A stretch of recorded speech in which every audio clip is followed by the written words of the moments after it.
Bonjour tout le monde, vous êtes à l'écoute de la balado aidersonenfant.com en collaboration avec la Fondation Jeunes en tête. Et aujourd'hui, on reçoit Maxime qui a vécu de l'intimidation et qui va nous raconter comment l'intimidation a eu un impact dans sa vie. Maxime, merci d'être avec nous aujourd'hui. Dis-moi, comment l'intimidation a commencé pour toi? En fait, moi, l'intimidation elle a commencé pour la première fois en première année du primaire. Ah oui, hein? J'ai commencé à prendre du poids suite à une situation familiale vraiment difficile, suite à la séparation de mes parents. OK. J'habitais avec ma mère, puis maman, elle savait pas vraiment cuisiner, fait qu'on mangeait souvent au restaurant, ce qui a fait que je prends du poids à la longue. Ben oui. Quand j'ai rentré au primaire, en fait, j'étais vraiment nouvelle dans cette école-là. En plus, que c'était quand même difficile de base.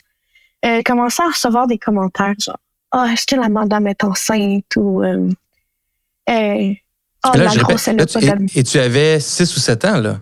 Oui, 7 ans. C'est jeune. Oui. Puis c'est pas parce qu'on est jeune que le monde pense pas méchamment. Non. Fait que, ouais, c'est ça. Fait qu'il y a certaines personnes qui ont été vraiment méchantes avec moi sur mon physique. Puis dès la première année, vraiment, c'est là que le monde a commencé à être vraiment méchant. Ouais. Ah ouais. Puis comment est-ce que tes parents ont réagi? Là, donc, tes parents étaient séparés. Comment est-ce qu'ils ont réagi quand ils ont su, quand tu leur as mentionné que tu vivais avec des commentaires comme ça puis de l'intimidation? Au départ, mes parents pensaient que c'était léger comme commentaire. Fait qu'ils me disaient « Oh, ça va arriver, ça arrive dans la vie, fais-toi-en pas, il y aura toujours du monde méchant. » Mais quand ils ont vu que c'était plus qu'un petit commentaire, ils ont commencé à réaliser le fait que ça faisait vraiment mal sur ma confiance en moi. Et toi, comment tu le vivais? Tu sais, mettons, de la première année à la 3e année, là, concrètement, c'est quoi les impacts que ça avait sur toi ou sur ton bien-être ou ta santé? Je mangeais plus avec les gens de ma classe. Je mangeais tout seul dans un coin. Ou même que parfois, je mangeais juste pas parce que j'étais vraiment gênée. Ah ouais. Je m'avais vraiment isolée de tout le monde. J'étais vraiment tout seul de mon côté. Fait que déjà là, en partant, t'es tout seul. Le monde, il pense que t'es une nowhere. Qu'est-ce qui a été fait dans ton parcours, entre autres à l'école ou dans la communication entre l'école et tes parents, pour que ça cesse ou pour que la situation s'améliore? Ça a commencé par des messages au professeur dans l'agenda. OK. Le professeur le lisait, mais peut-être qu'il en prenait compte, mais il faisait pas les actions qu'il pouvait faire contre l'intimidation. Ensuite, j'ai changé plusieurs fois d'école justement à cause de cette raison-là.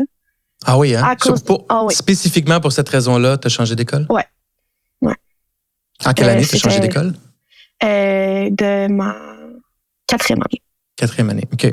Est-ce que ça a fait une différence? Oui. Oui? Parce que j'ai réalisé qu'à l'école où est-ce que j'allais, il y avait autant des gens en surplus poids que moi ou juste avoir des bons amis qui pouvaient m'aider là-dedans ou comprendre en quelque sorte l'intimidation. Ouais. Il y a des bonnes chances, sais-tu quoi, que le milieu était mieux. Au secondaire, est-ce que ça a été la continuité de la fin de ton primaire ou ça a recommencé? Ça a recommencé de zéro. Tout a revenu, même je pourrais dire pire, parce qu'au secondaire, les gens, on dirait qu'ils ont comme réalisé qu'ils pensent plus méchamment, on va dire. Fait que c'était pas la même sorte d'insulte que je recevais. Mais au secondaire, c'était plus un regard tout croche ou des gens qui chuchotaient à côté de moi dans le corridor à propos de moi. OK. J'ai continué à me faire traiter de nom. Il y a même des employés de l'école qu'est-ce qu'ils faisaient, c'était vraiment discriminatoire. Puis on le voyait que c'était parce que j'avais un surplus de poids qui faisait ça. Donne-moi un exemple de ces comportements-là des adultes. Nous, à notre école, on a un code vestimentaire. Alors, on doit porter le polo, mais le pantalon, on peut porter qu'est-ce qu'on veut. Et j'avais des joggings. Puis il y a un monsieur qui m'avait dit de me tourner parce qu'il trouvait que mes joggings étaient trop moulants vis-à-vis les fesses. Puis je peux pas porter du linge plus grand de ma grandeur parce que j'ai un surplus de poids. Fait que déjà là, tu sais, je me suis sentie vraiment attaquée de son commentaire. Ça m'a vraiment fait de la peine. On a une boîte aux lettres, qu'on va dire, qui ont dans les aires d'école, que tu peux déposer des lettres. J'en ai déposé une en secondaire 1. Je suis en secondaire 5 et j'ai aucune eu de nouvelles. Pour vrai? Ouais. Wow. Fait que toi, c'est ça. Ça te donne quoi comme impression? Tu te dis-tu, peu importe ce que je vais faire, ça les intéresse pas, dans le fond? Ouais, vraiment. C'est ça qui arrivait. Puis, tu sais, à l'école, il y avait 2 chose, on va dire, annuelle par année qui se passait. On a toujours le message dans l'agenda contre l'intimidation. Mais on avait aussi que plus personne lit vraiment, là, et une rencontre annuelle avec une madame qui venait d'un organisme expliquer les effets négatifs de l'intimidation. Maxime, dis-moi, ce que tu as enduré là, au primaire, au secondaire, est-ce que ça a eu un impact direct sur ta santé mentale? Ah, tout à fait. Les problèmes de confiance en soi aussi font partie d'une grande partie là-dessus. Je pense que quand tu es rendu de t'isoler du monde parce que tu as peur de ce qu'ils pensent, c'est que ça va plus. Est-ce que tes comportements ont changé? Est-ce qu'il y a des choses que tu faisais plus, que tu faisais avant mais que tu as arrêté de faire? Ou... Ouais. Comme quoi? J'allais plus à mes cours de gym. Ou quand j'y allais, je m'assisais sur le banc puis j'ignorais le prof. Ou la façon dont je m'habillais. Je portais plus de shorts l'été. Je portais que des cotons ouettés, des joggings, juste pour tout couvrir, qu'est-ce que je pouvais couvrir. Justement parce que le monde, ils m'ont tellement dit ça, c'est pas normal ou quoi que ce soit, que je faisais juste me couvrir, de peur de me faire juger tout le temps. OK. Puis au niveau, est-ce que ça te faisait vivre du stress, de l'anxiété? Ou tu sais, d'aller à l'école, c'est déjà difficile des fois pour des enfants qui vivent pas de l'intimidation. Puis les journées peuvent être stressantes, on peut les anticiper. Dans ton cas, ça devait être un autre niveau, là. Ah oui. Puis en plus, c'est toute l'intimidation a emmené un peu à un trouble alimentaire de mon côté. OK. Fait que ça me faisait que je voulais pas manger à l'école parce que j'avais peur de manger. Fait que là, quand j'arrivais chez moi, j'étais stressée parce que j'étais rendue à cacher de la nourriture dans ma chambre pour manger tout seul puis pas le dire à mes parents. Fait que j'étais stressée de revenir chez nous de peur que mes parents aient fouillé ma chambre puis aient trouvé. Mais ouais, c'est beaucoup d'anxiété puis beaucoup de stress, de peur de toujours regarder en arrière ou de peur de se faire toujours dire un commentaire. On dirait que tu prévois toujours en avance. Ouais, ça a vraiment un gros effet sur la santé mentale. Maintenant que tu connais le parcours, là, tu sais à travers quoi tu es passé, qu'est-ce que tu aurais aimé que tes parents fassent ou que les adultes autour de toi fassent? Qui m'explique vraiment que l'intimidation, c'est pas quelque chose que tu dois prendre à la légère. Qu'ils doivent...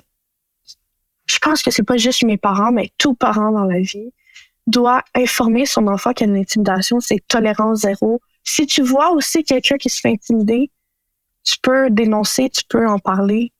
Je pense que c'est en parlant justement qu'on va un peu effacer l'effet de l'intimidation. Quelles approches ont fait une différence? La COVID. Moi, la COVID, pour moi, ça l'a tout changé. Ouais. On dirait qu'être avec moi tout seul, réfléchir à qu'est-ce que je suis vraiment et non qu'est-ce que les gens me disent que je suis, ça m'a vraiment donné comme un regain de confiance. C'est sûr que c'est jamais parti au complet, mais ça l'a vraiment aidé. Puis suite à ça aussi, mon père a commencé à s'entraîner avec mon gym. Okay. Là, ça l'a vraiment aidé. On dirait qu'en quelque sorte, il me comprenait.